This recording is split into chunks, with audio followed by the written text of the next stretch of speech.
Welcome to Paranormal Nightshift, your home for all things that go bump in the night and your fan stories told here. Today's story comes from Sarah and is called A Deal with the Devil.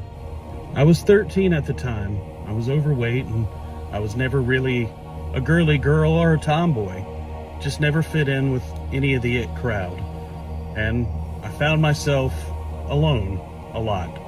I began to read a lot of things about power, things about occult, witchy and Wiccan things. I kind of fell in love with all things gothic and scary. Now, for most kids, this is just a rebellious phase. But at 13, for me, it wasn't. I wanted it. I wanted the power. I fell in love with the idea of making deals and being able to hurt people, making deals and having voodoo dolls and everything occult. It consumed me. I was very depressed, to say the least, but I wanted to hurt the people that hurt me. My 13-year-old self became consumed with the idea of Ouija boards, being able to contact something, making some sort of spiritual pact with the devil so that I could gain the power that I needed, so that I could do the things to the people who had been hurting me. I started playing with Ouija boards and doing seances, trying to contact anything. I read all the rules that said not to do this and not to do that, and I disobeyed all of them. I wanted to contact something. I tried over and over again with no prevail. Ouija boards aren't designed for that. We know that. But there are things that can feed off your energy. There are things out there that can make you what you want. The more I messed with it, the more consumed I came with the idea, the darker my thoughts turned. More sacrifices needed to be made. More things needed to be done. It consumed me. This evil started to rise in my soul. I would read books and find things on the internet. I talked to strangers online that I'd meet about how to contact something, how to gain the power that I was seeking, how to gain the knowledge that I'd seek. And I came across something that I probably shouldn't.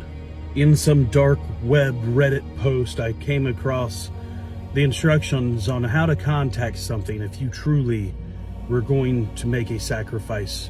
If you truly were going to do what you thought you were going to do, these were the instructions that you needed to follow. I'd finally found it. That's the way I felt. I finally was going to get my payback.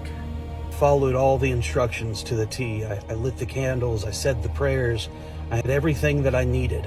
Sitting alone in my dark room, I contacted something.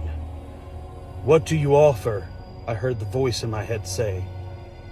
My soul. I offer you my soul. And that's when things got real. Do you think that mortal souls are hard to come by? What value do you bring to this world? What value does your soul have if you don't value your soul in the first place? It woke me up. I had let this hate consume me for so long that it took everything away from me that made me me. After that night, I never tried to contact anything else again. I didn't want the power anymore. That thing, whatever I contacted, its words rang true in my head. I'm offering something that I have that has no value because I don't value it. I know this story sounds so much different than any other story that you've told, but that's the thing I need people to realize. There are things that go bump in the night.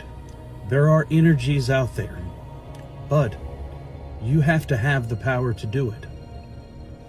There is no good to be done making a deal with the devil if you don't find the good in yourself. I really enjoyed telling this story because I've heard a lot of Ouija board stories, but none that had taken that kind of turn. The idea that we can let hate and feelings consume us so much that we lose ourselves. It's a good moral behind that story. If you have a good Ouija board story, please send it in to Paranormal Nightshift, and we hope you enjoyed.